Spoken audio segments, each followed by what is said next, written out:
Hola amigos, muchos me han pedido que termine de leer los capítulos de La Pasa Encantada que subí el año pasado. Un amiguito me escribió ahí en el chat que necesitaba el capítulo 2 de La Pasa Encantada, así que el día de hoy se los leeré. El capítulo 2 se llama El niño que se fue en un árbol. La señora Pérez estaba regando el huerto cuando alguien tocó a la puerta de su casa. En ese momento, ella miraba perpleja un nuevo árbol que había aparecido entre los otros árboles frutales. El huerto de los Pérez era muy pequeño y por eso ella estaba segura de que esa planta no estaba ahí antes. A simple vista parecía un naranjo, igual a los demás, pero tenía algo extraño. Su ojo de campesina, acostumbrado a conocer cada planta de la tierra, le decía que allí había algo equivocado. ¿Cómo no lo había visto antes? ¿Por qué sus escasas hojas tendrían ese brillo raro, como metálico?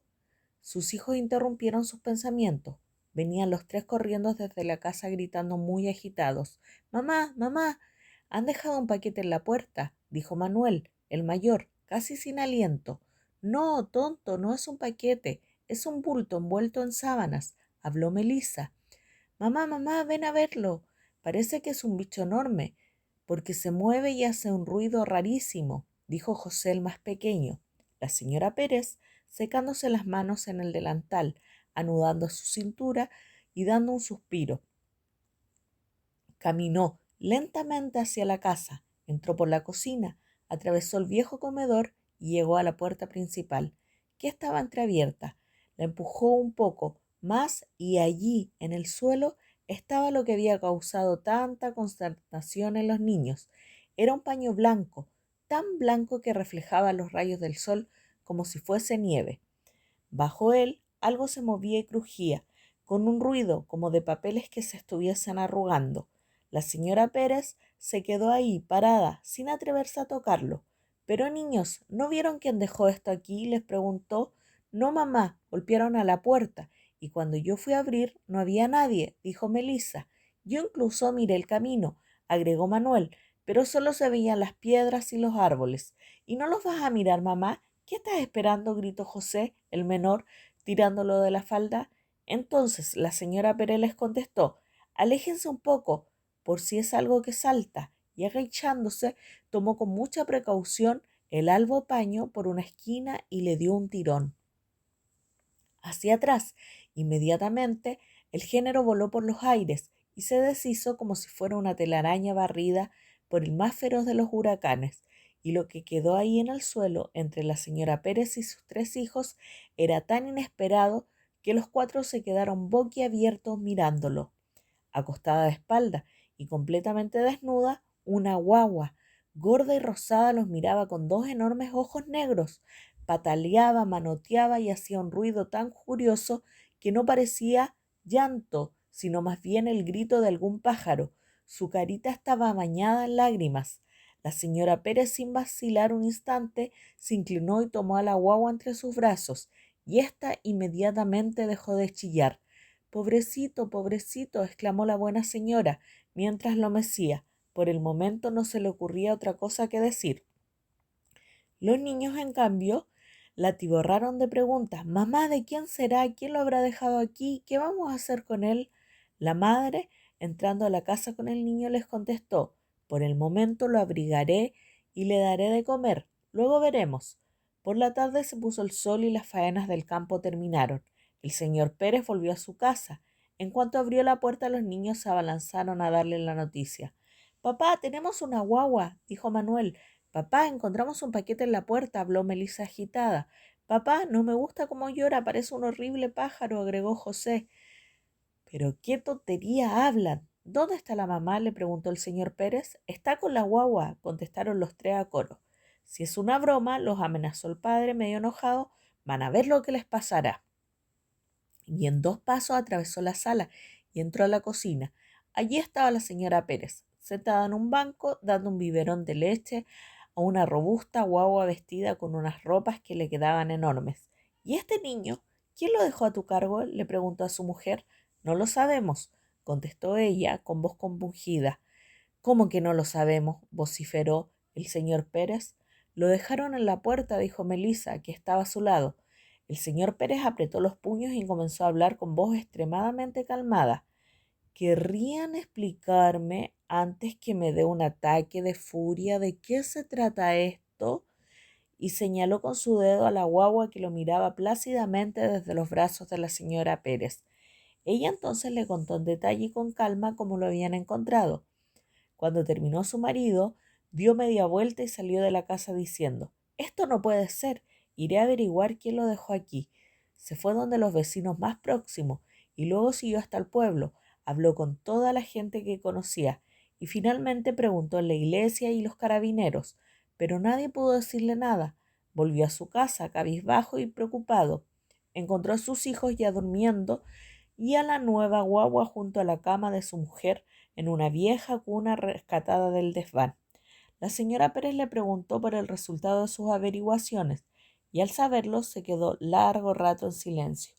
Luego, cuando el señor Pérez ya se dormía, le dijo: «¿Sabías que hoy también apareció un árbol nuevo en el huerto? Es un naranjo que no parece naranjo, muy raro, muy raro». «Déjate de hablar tonterías», le contestó malhumorado su marido. «No sabemos qué hacer con esta guagua y tú preocupada de un árbol». El señor Pérez miró a la criatura y los ojos se le llenaron de lágrimas. «Pobrecito, me va a costar mucho entregarlo. ¿Y si nos quedáramos con él?» «¿Quedarnos con él? ¿Estás loca? Justo ahora que tenemos una sequía tremenda y la cosecha será mala. Además no me gustan sus ojos. Son demasiado grandes y negros. No parecen humanos». «El loco eres tú. Tiene unos ojos preciosos», dijo ella, enfurecida, y levantándose tomó al niño en brazos y salió con él de la pieza. El señor Pérez, que quería mucho a su mujer y conocía su buen corazón, la siguió y le habló suavemente. «Bueno, finalmente eres tú quien lo cuidará. Al fin y al cabo, una boca más». No alcanzó a terminar la frase cuando su mujer estaba ya abrazándolo. «Gracias, gracias. Verás cómo llegarás a quererlo. Además, nos ha traído muy buena suerte. Justo el día de su llegada descubrí el nuevo árbol. Ahora tenemos 4 hijos y 4 naranjos, un niño de la suerte. Vamos, vamos, mujer, con esta sequía tremenda no hay niño ni suerte que valgan». Pasaron los días y pasaron los meses, y la sequía interminable resecaba la tierra y los campos. Ya nada brotaba, ni el pasto ni la maleza, pero en la casa de los Pérez había 2 seres que crecían a una velocidad increíble: el niño abandonado y el árbol raro. En cuanto al niño, a quienes todos se habían puesto de acuerdo en llamar Galo, diminutivo de regalo, éste ya caminaba por toda la casa. Era realmente enorme para su edad, pero no hablaba ni una sola palabra. «Yo creo que Galo es medio tonto, mamá», le decía Manuel, «y es tan torpe, se tropieza en todas partes. Todo lo que toca lo rompe», seguía Melisa. «Y esa forma espantosa de llorar que tiene, no la soporto», agregaba José, el más pequeño. En realidad los 3 hermanos le tenían unos celos tremendos. No le gustaba que su madre se preocupara tanto de él. Y en esto el padre los apoyaba. «¿No crees, mujer, que exageras en los cuidados de este niño? Además, nuestros hijos tienen razón. Galo es extraño, torpe y mudo. ¿Quién sabe cómo serían sus padres?». Entonces ella, para cambiar el tema, le hablaba a su marido del árbol.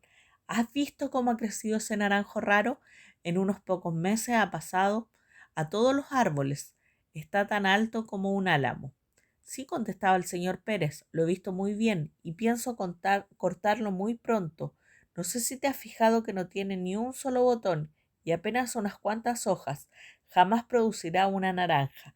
Tenemos que conservar la poca agua de riego que nos queda para los otros pobres árboles. Si lo corto, por lo menos servirá a su leña».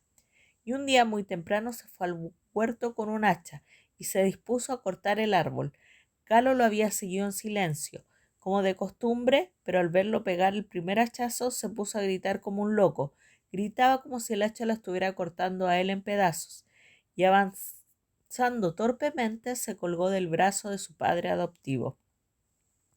El señor Pérez, soltándolo furioso, llamó a su mujer para que se lo llevara. «Además de que este árbol es más duro que una roca, tengo que soportar a este tonto y sus graznidos». «Es que es su árbol predilecto», le dijo Melissa. «A lo mejor cree que los hachazos le duelen. Cada vez que rompe un juguete y lo retamos se viene a esconder detrás de este árbol», añadió Manuel. «Un día yo lo encontré abrazando el tronco, Como tonto, ¿qué es?, terminó diciendo José, el más chico y el más picado. Pero aunque la señora Pérez se llevó a Galo para que no oyera su llanto y el señor Pérez le pegó al árbol todo lo que quiso, no logró sacarle ni una sola astilla. «Árbol maldito», gritó el señor Pérez, agotado y furioso. «Mañana le cortaré las raíces». Esa noche Galo no quiso comer ni siquiera un pedacito de pan, y la buena señora pensó que estaba enfermo. Varias veces se levantó a mirarlo y lo encontró despierto en su cama con los enormes ojos negros muy abiertos, que la miraban angustiados. Al día siguiente el señor Pérez tomó la picota y el chuzo y se fue directo al árbol. El niño trató otra vez de seguirlo, pero la señora Pérez lo encerró en la casa y le dio una aspirina, pues pensó que estaba fiebrado. Galo lloraba y lloraba y trataba con dificultad de abrir la puerta que daba al huerto. Los hermanos se reían de él diciéndole que su árbol ya estaba en el suelo. Mientras tanto, el señor Pérez trataba desesperadamente de arrancar las raíces con el chuzo. Estas eran tan grandes, tan duras y tan profundas como él no había visto nunca antes. Parecían haber crecido tanto hacia abajo como las ramas de la copa hacia el cielo. «Árbol del demonio», exclamó el señor Pérez, luego de 3 horas de esfuerzo y ya agotado.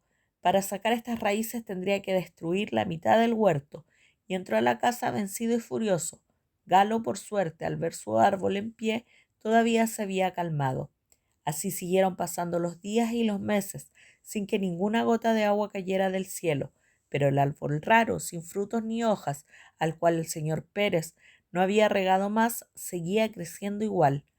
Los otros 3 naranjos, en cambio, a duras penas seguían vivos con los pocos litros de agua que le tocaba a cada uno. Galo, por su parte, tenía un tamaño tan desmesurado que ya estaba más alto que el mayor de los hermanos, pero seguía siendo lerdo para moverse, y no hablaba ni una sola palabra, solamente hacía ruido cuando lloraba, y la única manera de hacerlo callar, entonces, era dejando que fuera a abrazar el tronco de su árbol, aunque hiciera frío o hubiera caído la noche. Llegó el verano, los campos se quemaron, no quedaba ya casi nada que comer salvo las naranjas del huerto. El señor Pérez se desesperaba, la señora Pérez rezaba el rosario. Manuel, Melisa y José trepaban por los 3 tristes naranjos buscando las frutas que quedaban más arriba. Galo trataba también de subir, pero aunque de gran tamaño, era tan poco coordinado que terminaba siempre en el suelo dándose un gran costalazo. Los hermanos se reían de él y se comían solo las últimas naranjas. Galo corría a acurrucarse junto a su gran árbol y desde allí los miraba entristecido. «Cómete las naranjas de tu árbol», le gritaba entonces Manuel, Melisa y José, burlándose. Pero una tarde en que el señor y la señora Pérez habían ido a la iglesia a rezar por la lluvia y los niños estaban solo en el huerto mirando si todavía quedaba alguna naranja escondida entre las hojas, José, el menor de los hermanos, gritó: «Miren, miren, arriba en el árbol de Galo, allá en la punta, una naranja enorme, enorme». Y era cierto, en la punta del gigante, 10 veces más arriba que las más altas ramas de los otros naranjos, una naranja dorada y única se mecía levemente con el viento. «¿Cómo no la habíamos visto antes? Voy a cogerla», dijo Manuel el mayor, y comenzó inmediatamente a encaramarse por el árbol. Pero no había subido 1,5 metros cuando ¡cataplum!, cayó al suelo. «¡Ay!», gritó, «este árbol parece estar embetunado con aceite. Es resbaloso». «Resbaloso», le contestó Melisa. «Vas a ver cómo yo subo». Trepó entonces hasta la primera rama, luego hasta la segunda y ¡pum!, cayó también al suelo. «No es que sea resbaloso, sus ramas se sacuden», reclamó enojada mientras se sobaba el trasero. «Ustedes los mayores se creen la muerte y no saben hacer nada», habló José. «Mírenme a mí». De un salto comenzó a trepar el árbol como un mono, pero llegado a la tercera rama empezó a gritar: «¡Ay, ay! Este árbol tiene algo que pincha. ¡Ay, no puedo más!». Y de otro salto se dejó caer a tierra. Galo, que se había quedado mirando embobado la gran naranja dorada que colgaba en la punta de su árbol, parecía no haberse dado cuenta de lo que sucedía a sus hermanos. En ese momento el señor y la señora Pérez llegaron de vuelta a casa. Adoloridos, los niños le mostraron la naranja y le contaron de sus fracasos en alcanzarla. El padre les contestó vociferando: «Árbol miserable, lloré por esa fruta, niños».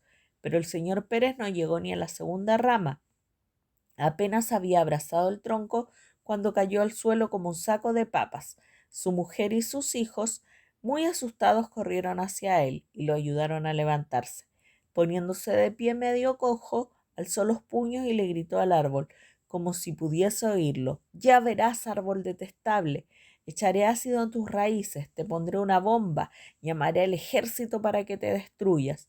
Y la naranja en la punta parecía reírse de los esfuerzos que hacían los Pérez por alcanzarla.